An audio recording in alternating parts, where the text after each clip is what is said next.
agora. Está conosco o doutor Alberto Luiz Soulo, advogado especialista em direito eleitoral, gentilmente visitando os estúdios da Jovem Pan. Tudo bem, doutor? Como vai? Boa tarde, Thiago. É um prazer estar novamente aqui nos microfones da Jovem Pan e participar dessa bancada. Eu sou fã de todo mundo, sou fã do Joseval, sou fã do Felipe, da Denise, professor Vila, com as suas opiniões contundentes, né? Às vezes eu não concordo com 100%, mas 99,9% eu concordo.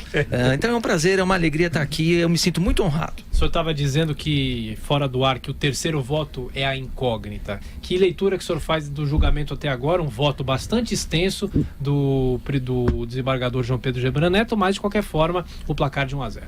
O comentário no mundo jurídico, né, e aí a especulação pura, é que esse terceiro voto realmente é uma incógnita e os dois primeiros, as apostas eram pela condenação, como acabou sendo esse primeiro voto. Agora, um voto de 430 páginas, justamente para espancar qualquer dúvida. Eu estava ouvindo a Vera falar, eu me sinto muito orgulhoso, quer dizer, a gente está vendo a justiça funcionando. Quer dizer, um voto de 430 páginas é para tirar qualquer dúvida de injustiça, de perseguição, de julgamento político, quer dizer, 430 páginas para concluir por isso que os réus são culpados ou que existe culpa neste primeiro voto. Quer dizer, então eu fico orgulhoso enquanto operador do direito por ver que a justiça mais uma vez está funcionando. É lógico que tem a torcida a favor, a torcida contra, mas a justiça está funcionando e a justiça tem que funcionar. A gente vai analisar em algum momento, falar da lei da ficha limpa, e eu só quero pontuar aqui que quem sancionou, e aí o professor Vila vai me ajudar, o que significa o verbo sancionar, né? Quem sancionou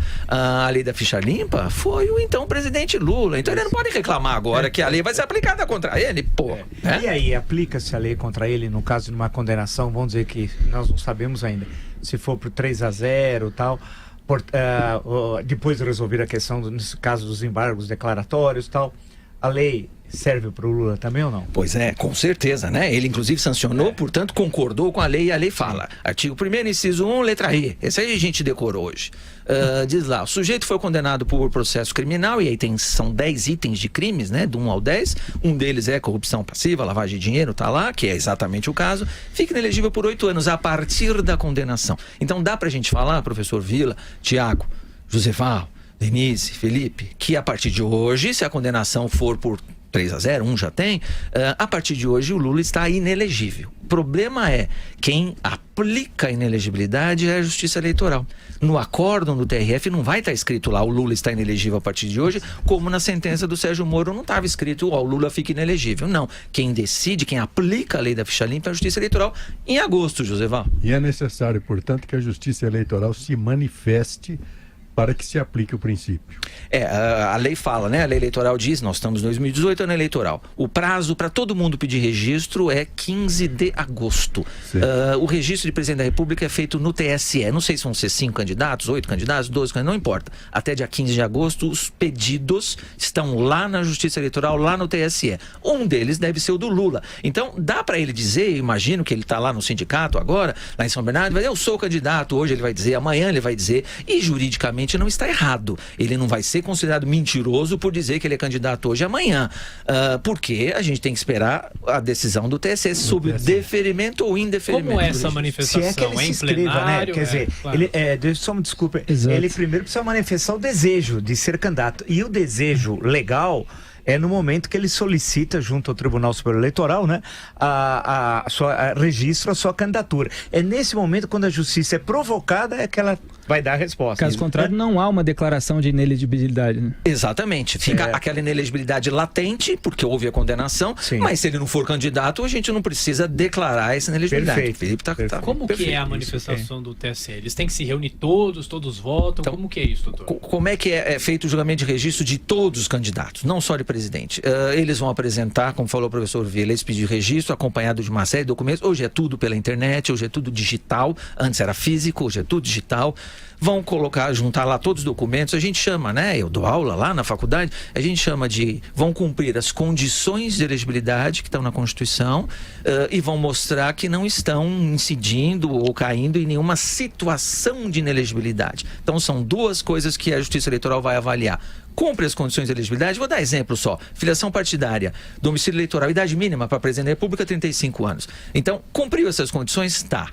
Então, ok, né? Vai ticando lá essas condições. Do outro lado, incide, está enquadrado em alguma situação de inelegibilidade, alguma circunstância de inelegibilidade, e aí a gente tem duas naturezas. Natureza constitucional, que a própria lei fala, parentesco, quem exerce função tem que se desincompatibilizar, isso está na Constituição. E aí vem as inelegibilidades infraconstitucionais, que é onde entra a tal da lei da ficha limpa, que ele sancionou. Quer dizer, então, artigo 1º, inciso 1, letra E. Ele está inelegível se houver condenação. Por enquanto, existe um voto só. E outros partidos, por exemplo, podem fazer pedidos de impugnação da candidatura do Lula. E eu pergunto também, esses pedidos de impugnação só podem ser feitos depois de haver o registro da candidatura original, ou eles podem ser feitos preventivamente sem que haja o registro? Não, então vamos lá.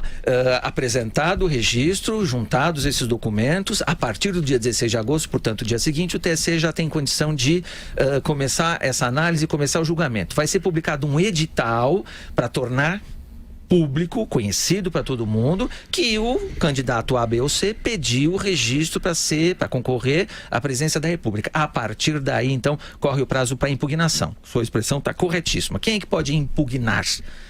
Qualquer candidato adversário, qualquer partido político, qualquer coligação, né?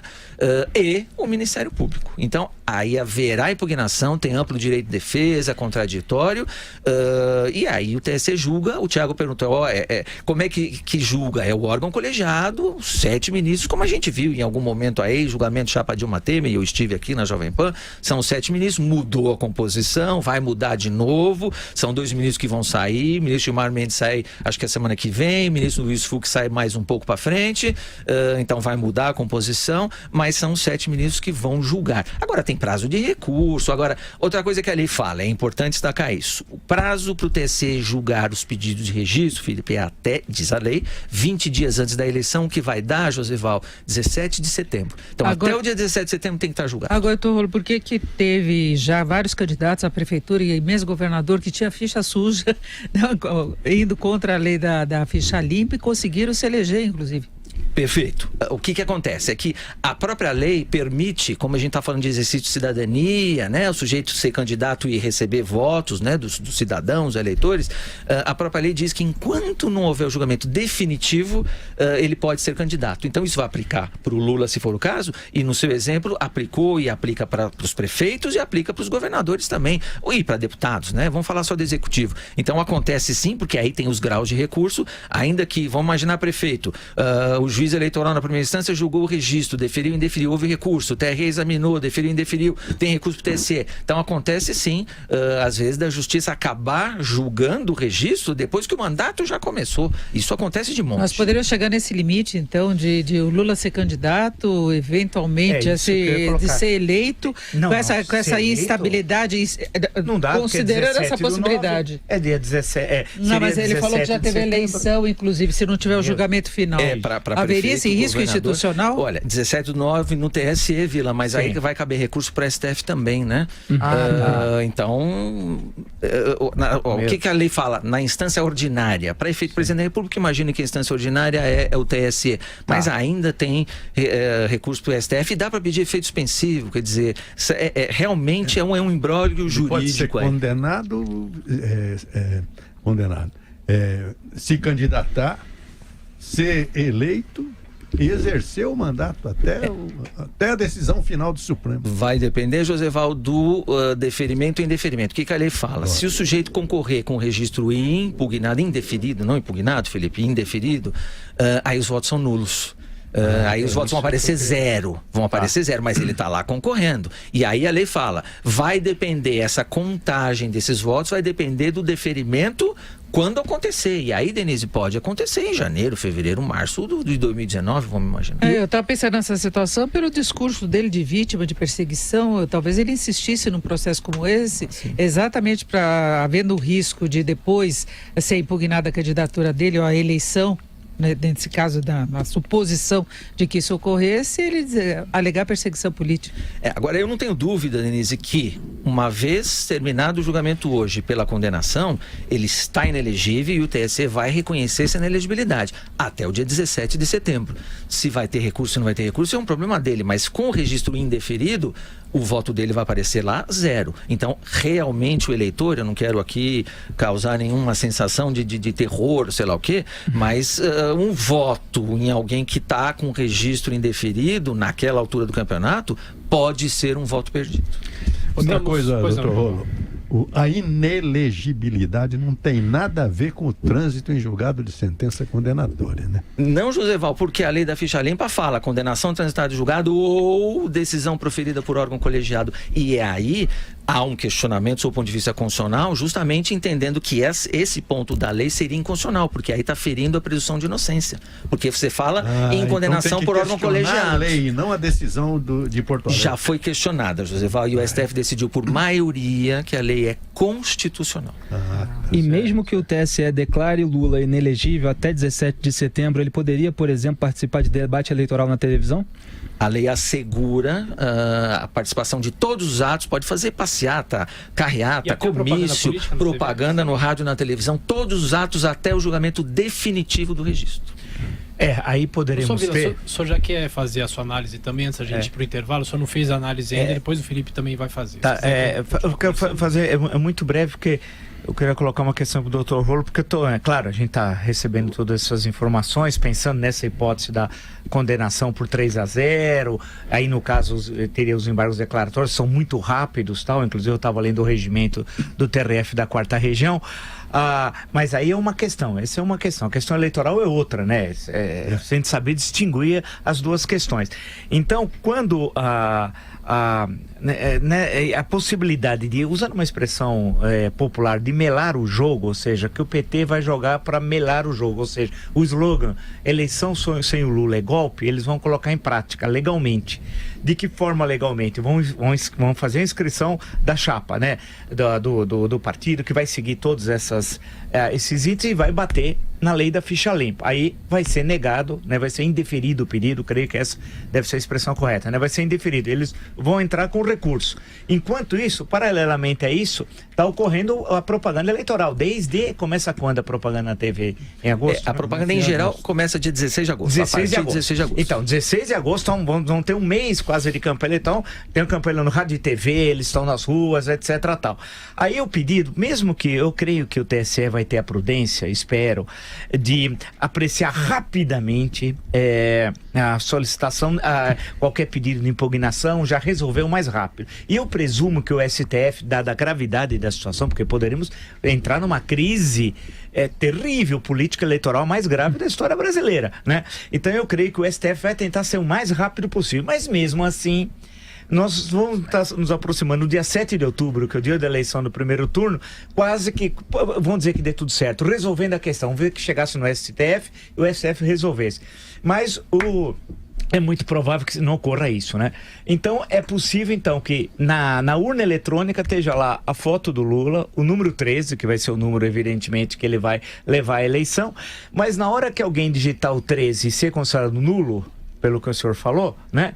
Como é que vai separar o voto, aí uma outra pergunta, o voto nulo propriamente dito, do voto nulo num candidato em que foi suspensa ou foi indeferida a sua... não é inscrição, né? Como é que... Registro. Seu registro, melhor dizendo, perfeito.